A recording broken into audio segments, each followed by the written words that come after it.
Meus irmãos, só pegando um gancho quando eu cantava essa música aí, essa última, quando nós cantávamos, né? Descansar em Deus realmente dá um trabalho, né? O meu pai, lembra que ele contava uma ilustração quando ele ia falar disso, né? E ele falava assim, que imagine você está andando com uma caminhonete pela estrada, viajando, e você encontra pela rodovia um andarilho com 2 sacos bem pesados de coisas que eles carregam, e você para a sua caminhonete, você oferece carona para ele. Você quer carona? Eu estou seguindo reto aí. Ele falou assim, eu quero. Aí você fala, então sobe na carroceria aí. E ele sobe na carroceria, você segue viagem, mas você olha pelo retrovisor, você vê que ele está segurando os 2 sacos dele pesado na carroceria da caminhonete. Aí você não entende, você para e fala assim, eu estou te dando carona justamente para você ser aliviado. Coloca os sacos na carroceria. E ele fala assim, o senhor já faz muito de estar me levando, deixa que o peso eu mesmo levo. É mais ou menos isso que às vezes nós temos diante de Deus. O senhor está fazendo a parte, deixa que a outra eu mesmo faço, deixa que os pesos eu mesmo levo. Quando Deus fala para nós colocarmos sobre ele as nossas ansiedades, nossos medos, e como igreja nós levarmos as cargas uns dos outros. E muitas vezes a gente, Deus já fez a parte dele, deixa que a minha eu faço. Não tem parte nossa, meus irmãos. A parte nossa é a graça dele que nos capacita a descansar nele e a responder à graça dele. Então, é um desafio para nós realmente descansar em Deus. Todos nós, eu imagino que você esteja aí sentado na cadeira, não tenso com medo da cadeira quebrar. Você está descansado. Quando você dorme, você não dorme na cama tenso com medo da cama. E com Deus a gente fica tenso. Será que Deus mesmo vai suportar a minha vida? E a gente fica sempre sentado, mas com o pé bem apoiado, esperando que Deus não vá suportar. Então nós possamos aprender a descansar mesmo em Deus. É um desafio, eu estou falando, dando um testemunho da minha dificuldade, e acredito que seja dos irmãos também. E como é descansar em Deus? Quanto mais nós conhecemos quem Ele é, o caráter dEle. Quanto mais nós relacionamos com Ele, nós vemos ao longo da história da igreja, a história da Bíblia, quem é esse Deus, mais o conhecimento de Deus revela a minha fraqueza e me dá confiança para descansar nele. E descansar não é ser um à toa, é você fazer o que tem que ser feito, confiado e descansado totalmente no poder do Espírito Santo. Fecha aspas. Meus irmãos, hoje eu quero dar sequência no estudo de Tiago. Tiago, capítulo 1, versos 9 a 11.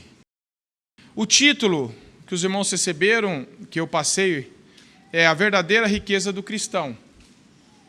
E eu também pensei num subtítulo, num título paralelo que seria Superando a Pobreza e a Riqueza. Ou, onde é a nossa identidade? Qual é a sua identidade? Aonde você tem se apoiado, aonde você descansa, para que você vive, qual é a sua identidade, o seu descanso realmente. Tiago 1, versos 9 a 11, diz assim a palavra de Deus. O irmão, porém, de condição humilde, glorie-se na sua dignidade, e o rico na sua insignificância, porque ele passará como a flor da erva. Porque o sol se levanta com seu ardente calor, e a erva seca, e a sua flor cai, e desaparece a formosura do seu aspecto. Assim também se murchará o rico em seus caminhos. Meus irmãos, como nós temos visto, a carta de Tiago é uma carta bem direta, sem rodeios. Ele está tratando de aspectos bem práticos da fé cristã. Ele está dizendo, se vocês creram mesmo em Cristo, se vocês foram salvos, essas coisas vão aparecer na vida de vocês. Porque a verdadeira fé produz transformação, que são as obras. Não tem 2 espécies de fé. Eu tenho uma fé que é a fé mais simples, sem obras. Eu fui agraciado com a fé modelo luxo, já vem com obras. Não tem isso. Toda verdadeira fé, ela vai produzir. Deus não apresenta uma semente do Evangelho que é estéril, que não produz vida. Então, se na minha vida e na sua vida não tem apresentado o fruto do Espírito, transformação à semelhança de Cristo, não é moralismo, não é novos costumes, não é agora eu fazia, agora não faço mais, mas sim uma realidade em Deus, nós temos que orar diante do Senhor. Senhor, será que eu realmente creio?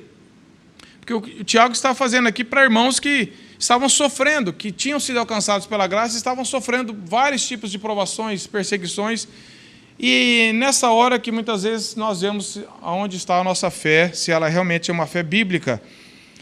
O que nós vimos até agora, meus irmãos, rapidamente, Tiago no verso 2 disse: meus irmãos, tende por motivos de grande alegria passar por várias provações. Mas ele não para por aí, ele não fala assim, é legal passar por provação, fica alegre. Não é essa a finalidade em si mesmo. Ele diz a finalidade, sabendo que a provação da vossa fé, uma vez confirmada, produz perseverança. Verso 4 agora. Ora, a perseverança deve ter ação completa, para que sejais perfeitos, ou seja, amadurecidos e íntegros, e nada deficientes. Então, o Tiago está falando, nós passamos por várias provações como cristãos. Ele não estava pregando o evangelho da prosperidade, um evangelho falso, onde falou, você vira crente que acabou os seus problemas. Vocês vão passar por várias provações, porque essa é a mensagem da palavra de Deus. Jesus mesmo verbalizou essa verdade, quando ele falou assim, no mundo tereis aflições, mas tende bom ânimo. Então, não é incoerente um cristão passar por provação. Aliás, é bíblico, nós passamos pela nossa fé, pelas pessoas que nos cercam, que não entendem, pelo testemunho que você e eu damos pelo poder de Deus, nós passamos por várias tribulações. Ninguém fica procurando caçadores de provações, não é essa a intenção. Elas surgem à medida que nós vamos caminhando com Deus. Depois Tiago fala assim, para vocês passarem por provação, vocês têm que pedir sabedoria. Não acha que vocês vão passar porque vocês são bons ou porque vocês têm capacidade. Ele diz no verso 5, se porém algum de vós peça sabedoria, necessita de sabedoria, e essa é uma pergunta assim, não é assim, eu acho que ninguém precisa, mas vai que alguém precisa, não é nesse sentido. Ele está querendo dizer, todos nós precisamos de sabedoria, todos nós necessitamos de sabedoria para viver a vida cristã. A sabedoria que nós temos, talvez na profissão, não é a sabedoria bíblica. A sabedoria bíblica é nós termos a capacidade dada por Deus de praticar a palavra de Deus em nosso dia a dia. Não é apenas conhecimento, é um conhecimento que gera relacionamento. E ele diz, peça a Deus, todos, liberalmente, porque Deus não fica jogando na sua cara. De novo você está me pedindo sabedoria? Eu já te dei de novo. Ele não fica jogando a sua incapacidade. Deus, quando os conhece, Ele conhece os nossos corações, quando Ele vê que nós estamos realmente pedindo algo que é de acordo com a vontade dEle, sabedoria para obedecer, para viver, Ele vai ser generoso em nos dar. Assim como um filho diante do pai, ele apresenta a sua dificuldade e o pai fala, de novo você errou comigo, de novo você está pedindo isso. Nós somos falhos. Mas nós sempre procuramos atender quando nós vemos que os nossos filhos estão querendo a proximidade, estão querendo andar no caminho certo. Quanto mais Deus, meus irmãos. É isso que o Tiago está falando. Mas ele fala, peça com fé. Não duvide de Deus. Não peça com o pé atrás, nessa expressão popular nossa. Peça confiando. E aí ele trabalha que a desconfiança não é um sinal de maturidade. Nós não temos direito, pela Bíblia, de desconfiar de Deus, porque Deus não é digno de desconfiança, Ele é digno de total confiança. E agora, Tiago fala no verso 9, o irmão, porém, de condição humilde, glorie-se na sua dignidade. Não é muito fácil, os teólogos dizem, de criar um vínculo entre o que ele vinha falando e o que ele fala agora. Mas tem um vínculo, né? As pessoas nos ajudam a entender isso, porque ele está falando várias provações. Tiago fala, vocês vão passar por várias provações. E nós sabemos que na carta de Tiago, uma das provações era a opressão que os ricos faziam sobre os mais pobres. Tiago volta e meia, ele fala isso na carta dele. Era uma provação a pessoa ter menos recursos e ainda sofrer opressão financeira no trabalho, acepção de pessoas pela condição dele. Então, Tiago está falando, o irmão, porém, de condição humilde, e a maioria era nessa condição. Nós vemos, meus irmãos, que esse texto ele vai falar do irmão de condição humilde e do rico, dois contrastes de pessoas que viviam no mesmo ambiente. E nós vamos tentar ver quem é esse rico que Tiago está falando. O verso 9 já disse que ele está falando de um irmão. Ele está falando de um irmão, porém de condição humilde. E nós vemos, meus irmãos, eu queria citar um texto de Provérbios 30, de 7 a 9, que diz assim, oração de Agur. 2 coisas te peço. Não mas negue, antes que eu morra. Afasta de mim a falsidade e a mentira. Nem me des a pobreza, nem a riqueza. Dá-me o pão que for necessário, para que não suceder que, estando eu farto, negue a ti. E diga, quem é o Senhor? Ou que, empobrecido, venha furtar e profane o nome de Deus. Então, aqui nós estamos diante de uma situação parecida com essa. Não há virtude na pobreza e também não há virtude na riqueza, meus irmãos. Por que eu digo, mas como você fala que tem virtude na pobreza? Porque existe uma teologia que diz que só os pobres serão salvos. Que Deus veio para os pobres. Que o fato de você ter uma condição melhor já é errado. E que só o fato de você ter uma condição humilde, você já é crente. Não é isso que Tiago está ensinando. Paulo fala isso, combate isso em Filipenses 4, 11 e 12, ele diz, digo isso não por causa da pobreza, porque aprendi a viver contente em toda e qualquer situação. Tanto sei ser humilhado como ser honrado, de tudo em todas as circunstâncias eu tenho experiência, tanto de fartura quanto de fome, de abundância ou de escassez. E Paulo diz, eu posso enfrentar todas as coisas naquele que me fortalece. É isso que o contexto, quando ele diz, posso tudo naquele que me fortalece. Porque a minha identidade não está nas coisas, não está na condição financeira, está em Deus. Há ricos que amam a riqueza e que eles possuem e ainda desejam ter mais, sim.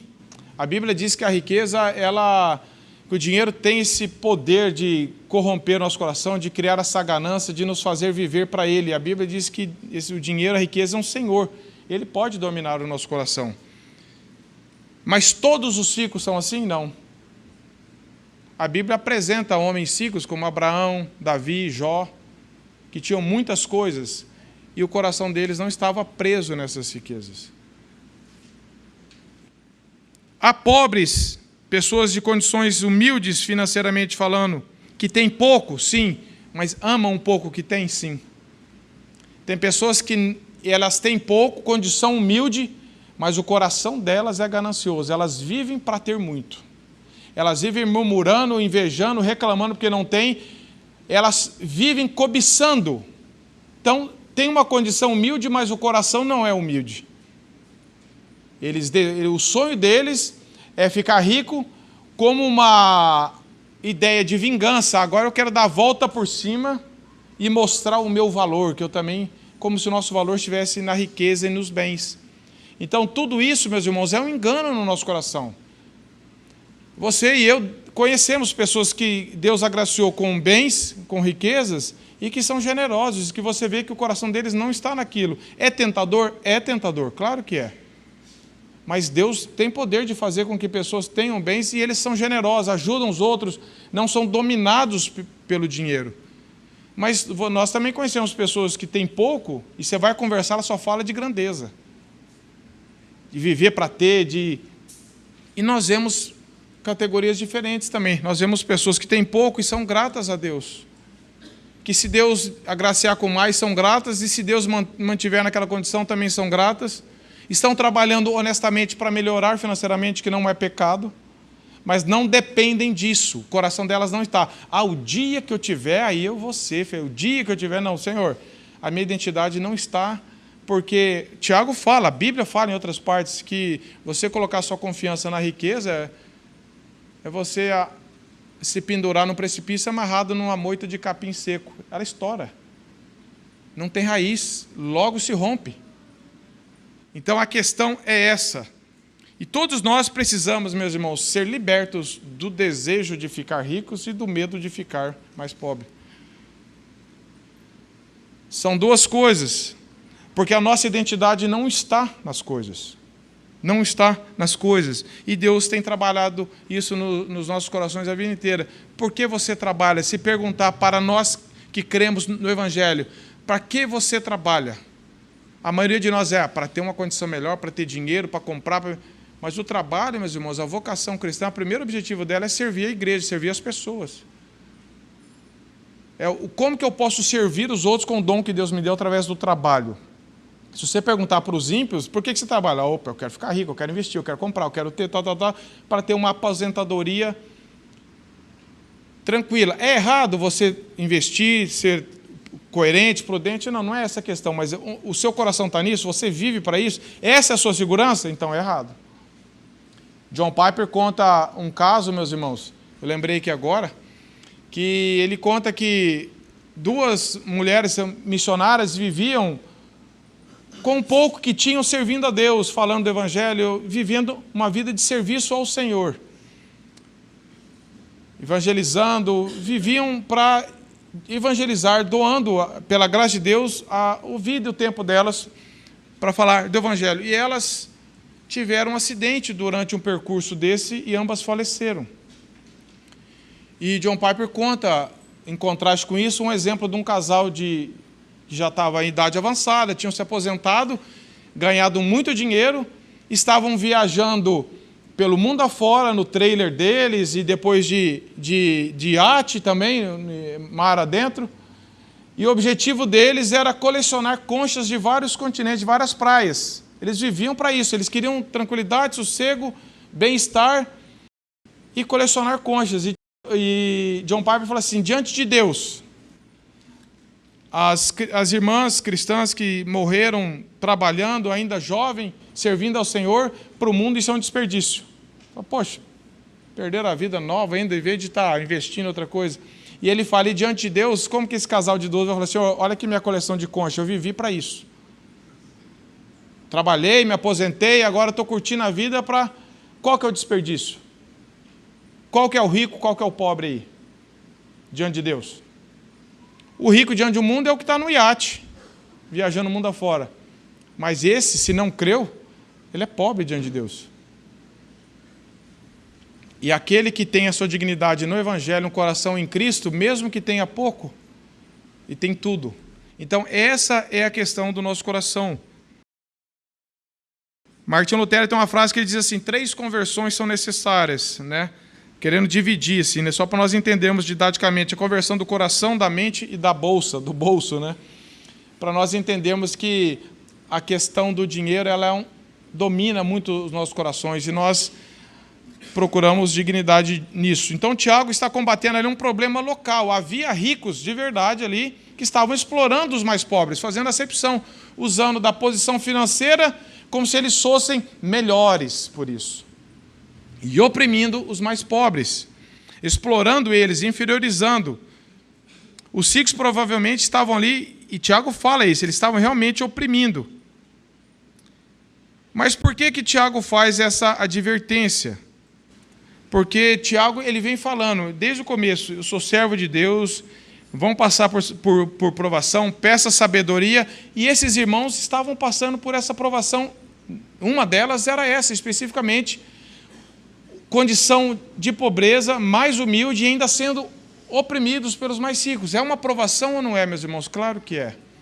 Não é fácil você ter uma condição financeira bem difícil e você ainda ser explorado, oprimido por pessoas de condições financeiras melhores que estão explorando.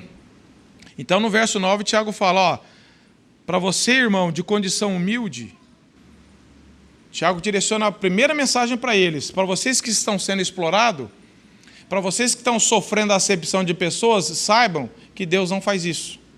Deus não faz acepção de pessoas.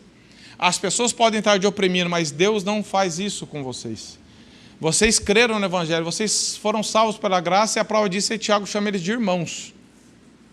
O irmão de condição humilde. E ele diz assim, glorie-se na sua dignidade. Ele não está falando para gloriar na sua pobreza, na sua condição. Ele está falando glorie-se na sua dignidade. Nós vamos trabalhar um pouco sobre isso. O contexto, então, é dentro desse contexto de provação. Tiago está falando de sabedoria, e agora eles precisavam de sabedoria para passar por isso, para lidar com essa situação.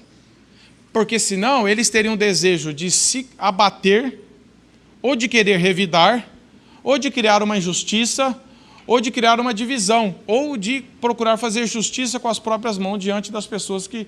E Tiago não dá nenhuma orientação nesse sentido. A primeira orientação que Tiago já chama eles de irmão, para querer dizer... Há uma fraternidade, há um laço que nos une aqui, que é muito maior do que laços econômicos, financeiros. Há uma verdade por trás de toda a ligação que o mundo tenta fazer, que através de economia, de dinheiro, há uma coisa mais profunda que nos liga, que é sermos irmãos em Cristo. Mas não é a pobreza que qualifica ou desqualifica a pessoa, mas é o fato dela ter sido comprada pelo sangue de Cristo. É isso que o Tiago está falando. Vocês, irmãos, lembre-se, peçam sabedoria porque vocês foram salvos, vocês foram comprados pelo sangue de Cristo. Peçam sabedorias para não ficar abatido com essa situação, que ela é difícil. A condição financeira nunca deve ser um obstáculo à comunhão na igreja, meus irmãos. A condição financeira nunca deve ser um obstáculo para a comunhão entre os cristãos. E aqui nós vamos tentar ver, será que esses ricos eram cristãos? O Tiago está falando de ricos, ímpios que estavam no meio ali, por questão de trabalho. Os cristãos estavam trabalhando diante de pessoas ricas, e as pessoas ricas estavam explorando a condição deles. A questão é que dentro da igreja, isso não pode existir. Não pode haver empecilho na comunhão nossa por causa de condição financeira, social, seja lá qual for, porque nós somos comprados e inseridos no mesmo corpo. Todos nós estávamos perdidos, todos nós precisamos da mesma graça de Deus, e Deus levanta pessoas com condições diferentes na igreja, não é errado isso. Se a sua condição financeira é melhor por questões honestas de trabalho, de tudo, louve a Deus, porque a Bíblia diz o que é que nós temos que não tenhamos recebido de Deus. Então não é motivo para você e eu nos orgulharmos de nada. Nós devemos ter um coração grato a Deus e falar, Senhor, como que eu posso servir a igreja com os recursos que o Senhor me deu, ajudar as pessoas? Porque aí fora, meus irmãos, é cada um por si. E na igreja não pode ser assim. Então o Tiago está falando, eu sei que é difícil a situação. O Tiago não está falando assim, meus irmãos, isso aí não é nada. Isso aí tira de letra. Ele sabe que isso é difícil. Você ser oprimido, você ser rejeitado, você ser preterido por condições financeiras, vamos especificar esse caso. Mas a igreja não é um lugar para isso. A condição humilde aqui não é pelo fato dele ser pobre. Porque eu digo, a humildade cristã não está no aspecto externo. Nós achamos, nossa, aquele irmão é muito humilde, ele anda simplinho. Aí, até se relacionar com ele, você vai ver o coração dele não tem nada de humilde.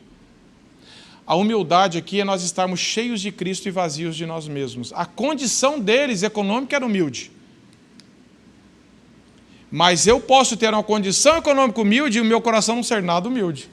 Se eu estou cheio de mim mesmo, se eu estou soberbo, eu vou lutar, eu vou vencer para provar para todo mundo que eu também sou capaz. Esse é um orgulho, é uma ganância. Então, Tiago está falando, o irmão de condição humilde,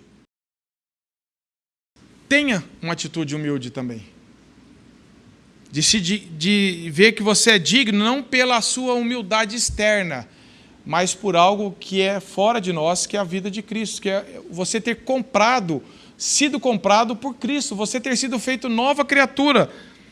Então, eu disse que você está numa condição financeira humilde, menos favorecida, isso é difícil, meus irmãos. Gloriar-se na sua dignidade. O pobre tem dignidade, meus irmãos? Claro que tem. Na pobreza, não. Em Cristo. Aí fora, quem é digno para o mundo? As pessoas que são importantes, que têm posses, que têm riquezas, que têm poder, que podem fazer coisas, comprar. Esses para o mundo são dignos.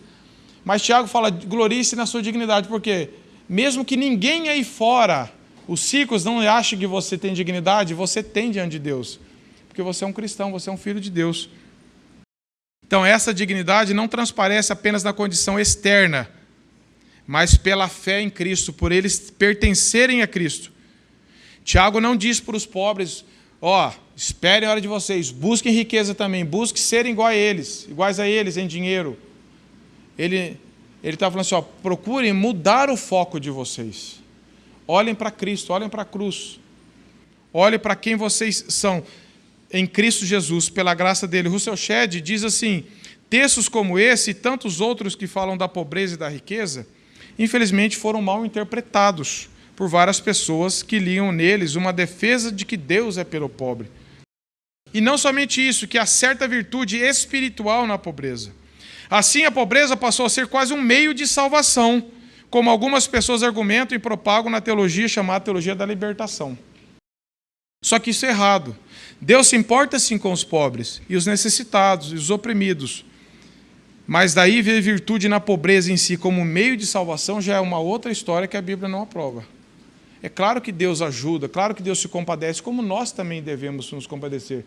Mas não é questão de salvação a condição financeira. E muitas pessoas pregam isso. Não sei assim, no nosso termo, crucificam os ricos e exaltam os pobres ao céu, como se isso fosse a diferença. Ricos podem ser salvos? Claro, meus irmãos.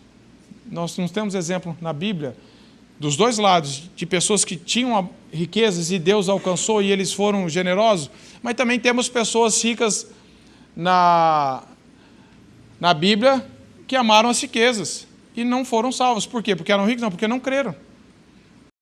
Então essa que é a questão. Então Tiago está encorajando a se alegrarem nas provações, mesmo sabendo que é difícil, porque provação nenhuma é fácil, aflição nenhuma é fácil, adversidade nenhuma é fácil, senão não seria adversidade. Mas eles estavam dizendo, aprendam a viver sem pecar pela murmuração, pela inveja, sem querer desejo de vingança. Olhem para a cruz, olhem para o que Deus fez em vocês em Cristo Jesus, para que vocês vejam que a riqueza do mundo não é nada diante de Deus. E Tiago vai falar isso no verso 10 e 11, que a riqueza desse mundo não é nada diante de Deus. E aqui João Calvino traz uma frase muito, muito rica, que essa frase eu coloquei ela num quadro, coloquei ela na minha sala, tinha lá na minha casa, eu sempre procurando meditar nela para que essa verdade seja uma realidade na minha vida. Ele diz assim, João Calvino, aquele que tem a estimativa correta do amor de Deus por si, considerará todas as outras coisas como sem valor. Nem a pobreza, nem a fome e a nudez o farão ficar ansioso. Ele se sustentará com essa consolação. Ou seja, o amor de Deus por mim em Cristo Jesus é a fonte de toda segurança, consolo e esperança. Nada externo, nada que o mundo oferece externamente para mim. Então, essa passagem não está aprovando injustiças. Tiago não está falando, é assim mesmo, está certo, eles são ricos, eles podem oprimir vocês. Tiago não está aprovando, apoiando as injustiças. Ele está querendo colocar o foco no coração dos irmãos. Aprovações existem, dificuldades existem, mas se vocês colocarem o foco no coração, na visão de quem vocês são em Cristo, a situação muda. Situação interna, mesmo que externamente vocês possam continuar sendo oprimidos, internamente vocês são fortalecidos por essa verdade. E vocês podem se manter assim. Então, Tiago também aqui já combate a teologia da prosperidade. Porque Tiago não está falando para ele, vocês precisam ser ricos, vocês não são crentes? Vocês precisam ter riqueza também. Senão, vocês não são filhos de Deus. Tiago não está falando disso. Tiago está falando assim, glorie-se na sua dignidade em Cristo Jesus. Que se fez pobre, que se fez servo por amor de nós, para nos comprar, nós que não valíamos absolutamente nada. E Deus derramou o seu precioso sangue por nós. E isso deve ser o nosso consolo. Isso deve ser a nossa esperança. Mesmo que vocês sejam oprimidos, isso é fonte de consolo para mim e para você diante das injustiças. É isso que consolou todos os cristãos, meus irmãos, diante da perseguição. É saber da certeza do amor de Deus. É isso que o Tiago fala. Glorie-se, não na pobreza, mas na dignidade sua diante de Deus. Não fique reclamando, não fique exigindo uma melhor condição financeira de Deus, não fique determinando nada para Deus. Continue vivendo. Deus pode melhorar a situação de vocês? Nós sabemos que Deus pode, mas não é esse o foco. Se o coração não mudar, não adianta nada mudar externamente. Então, Tiago está falando aqui para esses irmãos que estão falando, e Jeremias 9:23 diz, não glorie-se o forte na sua força, nem o rico na sua riqueza, nem o sábio na sua sabedoria. Mas aquele que gloriar, glorie-se nisso, em me conhecer e saber que eu sou Deus. Essa é a glória do cristão, conhecer a Deus, relacionar com Ele, não a sua condição financeira, não a sua condição qualquer que seja, é gloriar-se na cruz. E Paulo fala isso em 2 Coríntios capítulo 4, uma verdade que ajuda o que Tiago está falando aqui para os irmãos. Paulo diz lá em 2 Coríntios 4, 17 e 18, porque a nossa leve e momentânea tribulação produz para nós um peso eterno de glória muito excelente, não atentando nós nas coisas que se veem, mas nas que não se veem, porque as que se veem são temporais, as que não se veem são eternas. Tiago, assim como Paulo, não estão ignorando o problema das tribulações. Isso é fácil, não reclama, não é... Eles sabem que é difícil passar por adversidade, por opressão, mas o que Paulo está falando aqui, por que Paulo fala que a nossa leve e momentânea tribulação? Você acha que Paulo teve leve e momentânea tribulação? Não, meus irmãos, nós vemos a vida dele.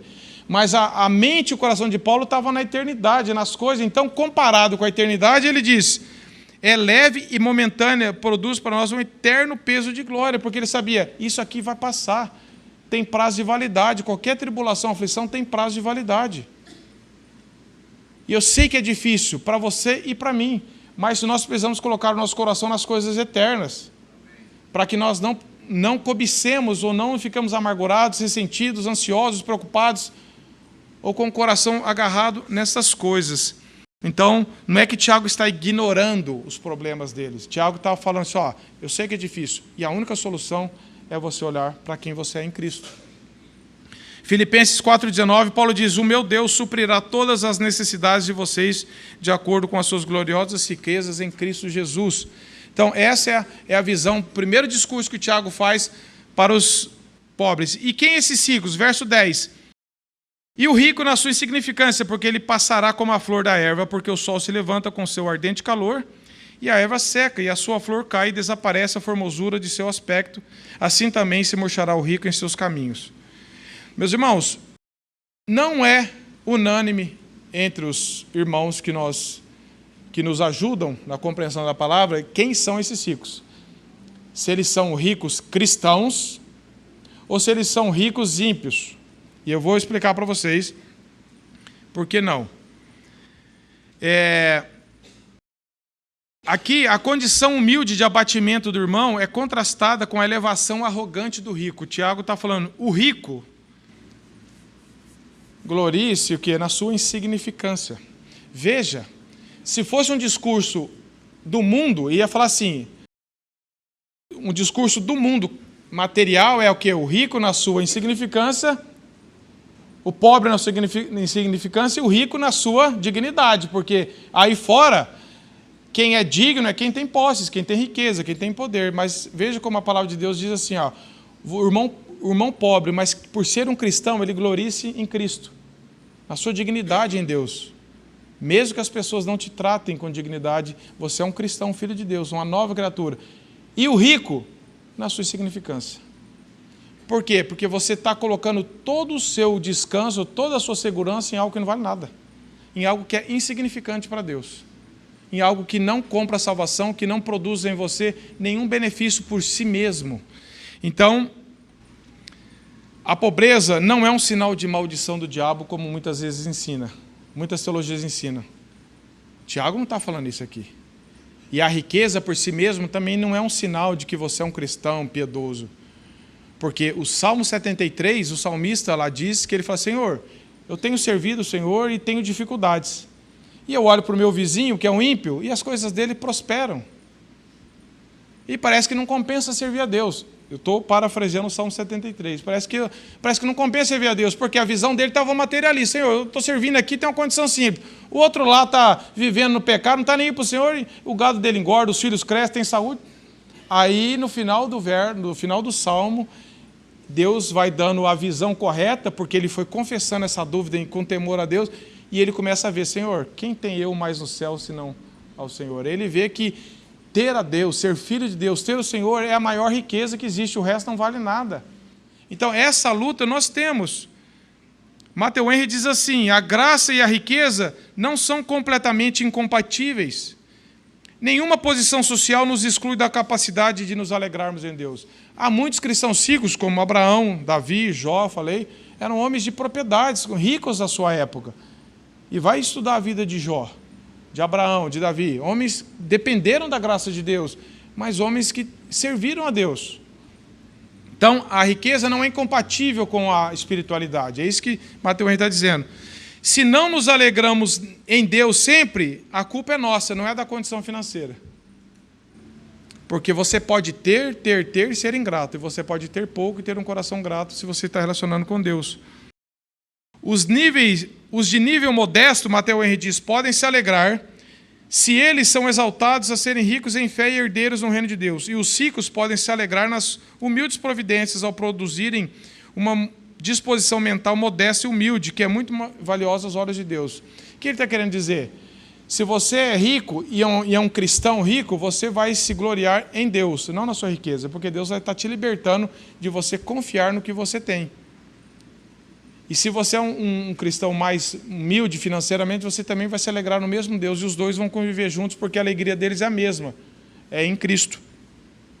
Mas quem é esse rico, meus irmãos? Que Tiago fala, o rico na sua insignificância. Por quê? Por que na insignificância? Tiago fala, porque ele vai passar como a flor da erva. E quando o sol quente vinha, e naquela época vinha um vento quente, secava as plantas, que num dia você fala, que coisa mais linda essa plantação, essas folhas. Parecia que ia durar eternamente. Você passava dali 2 dias, secou, morreu. Era um cenário que os cristãos daquele século estavam habituados, porque hoje nós andamos de carro, você nem observa, a gente quase não observa, infelizmente, a plantação. Mas aqueles irmãos não, eles andavam a pé, eles tinham contato direto com isso, eles sabiam, passamos por aqui ontem, estava a coisa mais linda, passamos daqui depois da manhã, está tudo morto. Secou, morreu.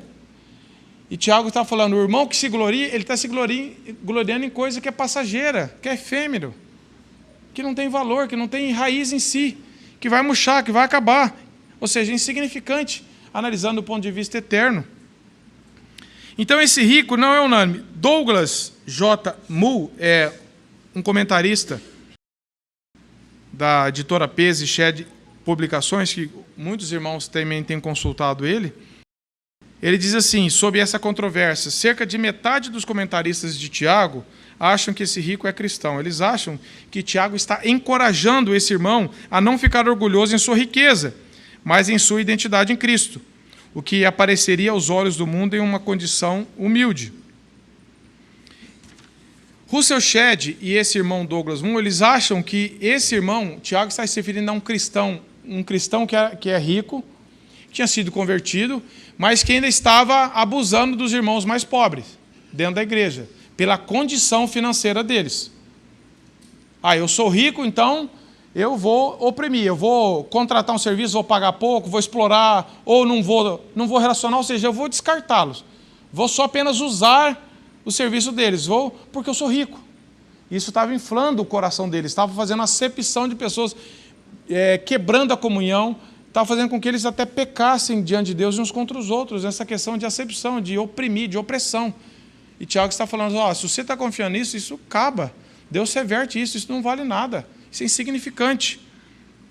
Então eles dizem que nem todas as evidências apontam para essa direção, mas eles concluem que Tiago está se referindo a um cristão, porque ele tem falado isso em outros aspectos na carta dele.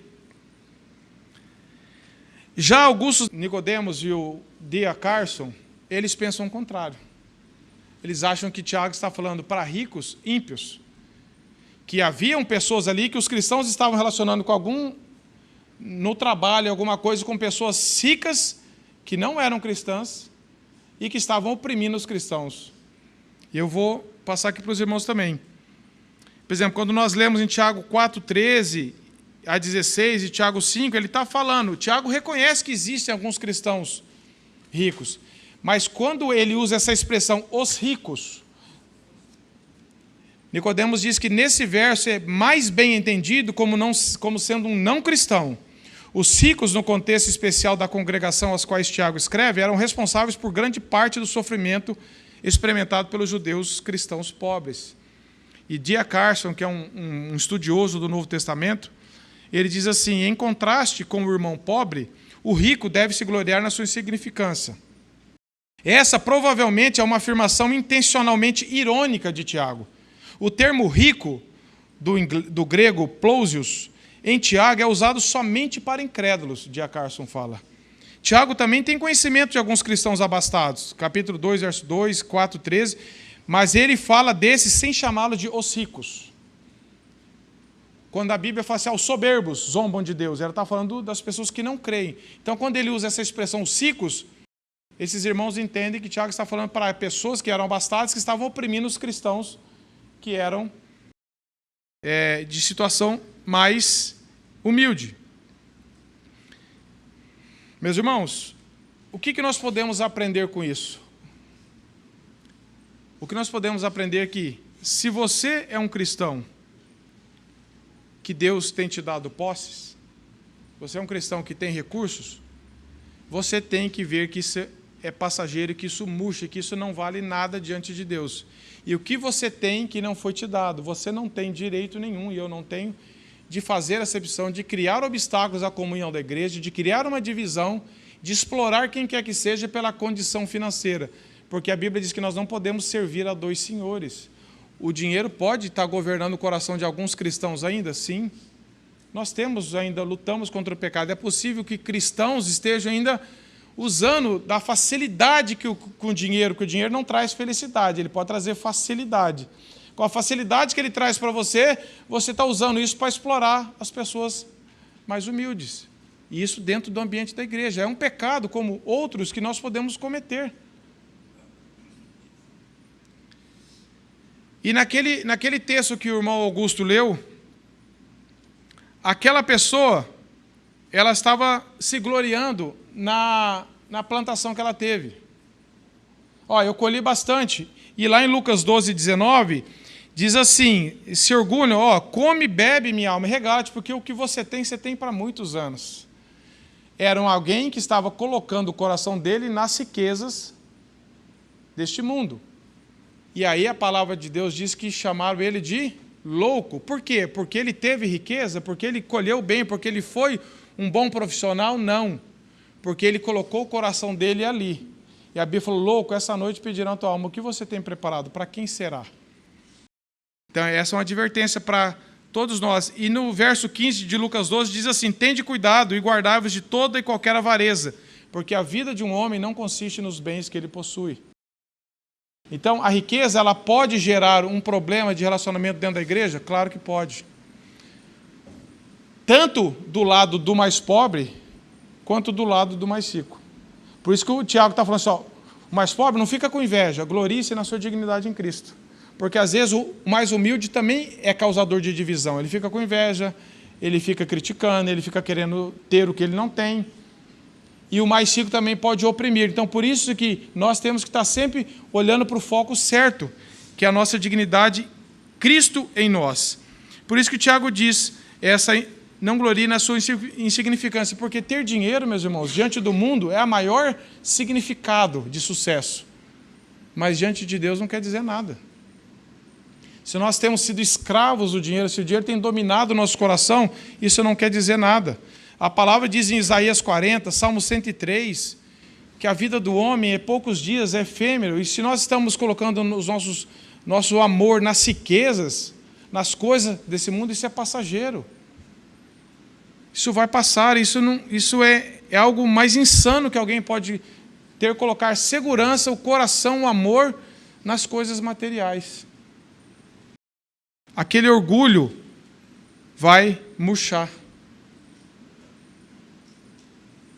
Nós vemos, meu pai também falava, eu nunca vi ninguém no leito de morte pedir para trazer as matrículas dos imóveis, o extrato financeiro. Ele não tem consolo. Meu pai brincava, o caixão não tem gaveta, você não vai guardar teus bens ali.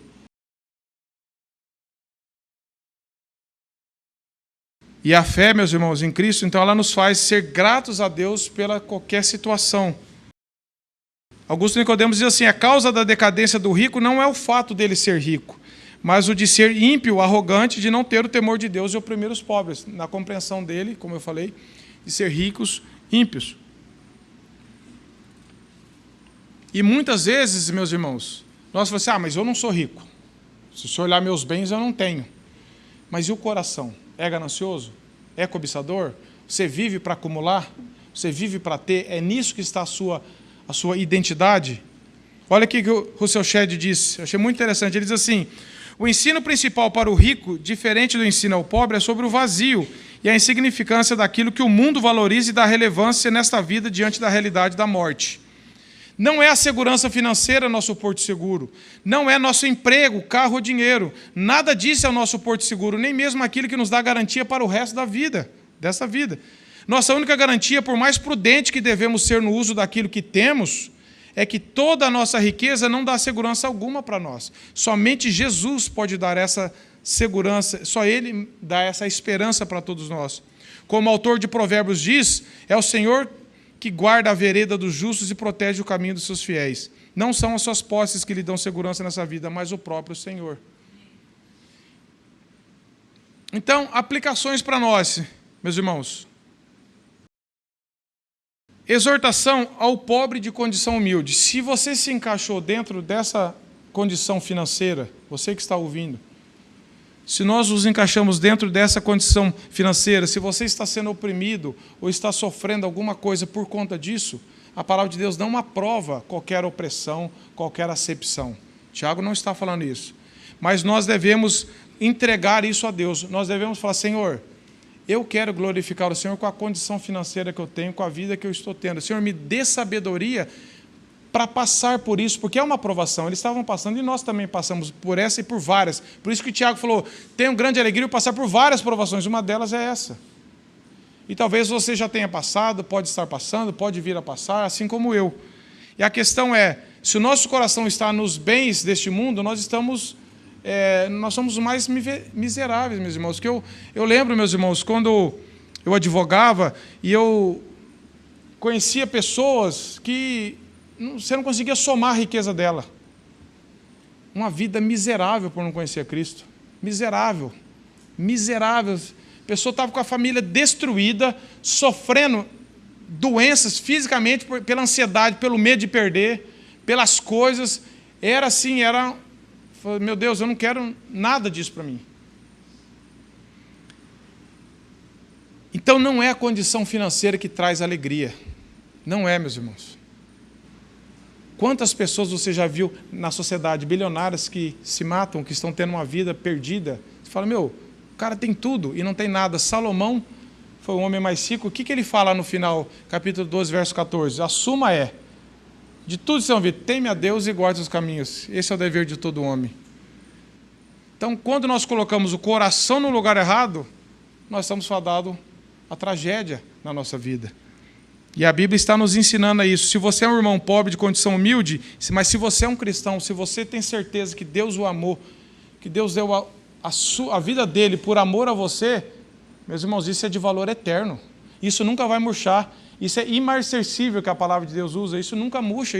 Ninguém pode roubar de você. A palavra diz, nem a morte, nem a doença, nada pode roubar aqueles que estão em Cristo. Isso sim é motivo de você não se gloriar no sentido, eu sou crente, ele não é. Mas de você falar, Senhor, tem misericórdia, eu tenho tudo que eu precisava para a eternidade, eu tenho o tesouro inestimável que os ricos desse mundo que não conhecem o Senhor não têm. Me dê um coração alegre, me ensine a passar por isso, me alegrando no Senhor. É fácil, meus irmãos? É claro que não é, senão não precisava pedir sabedoria para Deus. Por isso que a Bíblia fala, peça para Deus, se relacione com Deus, tenha uma vida de intimidade. Ele não está falando só, tenta fazer que é fácil. Nada, a Bíblia nunca fala para a gente tentar fazer que é fácil. É sempre recorrer a Deus, à graça de Deus. Então, um falso evangelho ensina que a pobreza é um castigo de Deus. Não é. Não é. Deus se alegrou com quem pegou tudo que tinha e se ofertou de coração para ele. Vocês conhecem essa história na Bíblia? E Deus rejeitou pessoas ricas. E Deus também não salvou todos os pobres. E nem todos os ricos. É a fé em Cristo, é a graça dele que transforma a nossa vida, que nos faz gloriar em Cristo, no que ele fez por nós. Não peque por desejo de vingança contra... Não fique amargurado porque você não tem a condição que outro possa ter. Talvez alguém bem próximo da sua família. Busque se contentar em Deus, porque a riqueza nunca vai te dar contentamento, meus irmãos, nem a você, nem a mim. Acho que é Provérbios 17, 17, se não me engano. Desculpe se eu errei o texto aqui, lembrei agora. Falam, os olhos nunca se fartam. O coração nunca vai estar alegre com as coisas. Já perguntaram, acho que naquele livro do contentamento, o autor traz lá, perguntaram para um homem trilionário, quanto que você queria mais de dinheiro? Ele fala, só mais um pouco. Sempre mais um pouco. Só mais um pouquinho. E nunca está suficiente. O irmão de coração humilde, então, seja encorajado na perspectiva de Deus. Se você é um cristão, seja nessa perspectiva. Agora, ao rico cristão, se você é alguém que foi alcançado pela graça e tem uma condição financeira boa, você está se gloriando na sua riqueza? Você consegue entender que é Deus quem te dá força, o dom? É Deus quem te faz você ter mais recursos? Nós conhecemos, meus irmãos, irmãos cristãos que trabalham com a mesma necessidade, mesmo desempenho, são qualificados iguais e às vezes de repente, o negócio dele vai e o outro não vai. Os dois temem a Deus, os dois são qualificados, os dois... É Deus quem dá as coisas. Agora eu vou ficar descontente com Deus, vou ficar querendo passar a minha vida inteira mudando de coisa só para ter mais dinheiro. Ao mesmo tempo que nós podemos usar o dom de Deus, a prudência para buscar outras fontes para sustento da nossa família. Isso é legítimo. Eu estou falando da questão do coração. É isso que eu quero, é isso que me dá segurança. Eu acordo nisso, eu penso nisso, é isso que eu falo. O dia que eu tiver, aí eu estou tranquilo. Isso é uma ilusão. Isso é uma ilusão. Num livro chamado Uma Boa Vida, de Charles Colson, eu li esse livro uma vez, eu achei muito interessante esse título. Eu estava escutando a palestra do Reverendo Hermes há muitos anos, ele citou essa passagem, e na época eu comprei o livro e gostei da cultura cristã. Ele diz assim: uma boa vida se torna possível para nós quando nós expomos algumas mentiras da cultura moderna. Por exemplo, a crença de que o dinheiro e coisas nos dão felicidade. A ideia sedutora de que podemos projetar nossa vida e gozar de autonomia sem restrições. É isso que o mundo ensina. Ele trabalha, o que é uma boa vida para você? Todo mundo quer uma boa vida, mas o que é uma boa vida para você? É se gloriar em Deus? É ter um relacionamento com Deus? Ou é apenas ter uma boa vida como qualquer ímpio hoje quer? Ser apegado às coisas.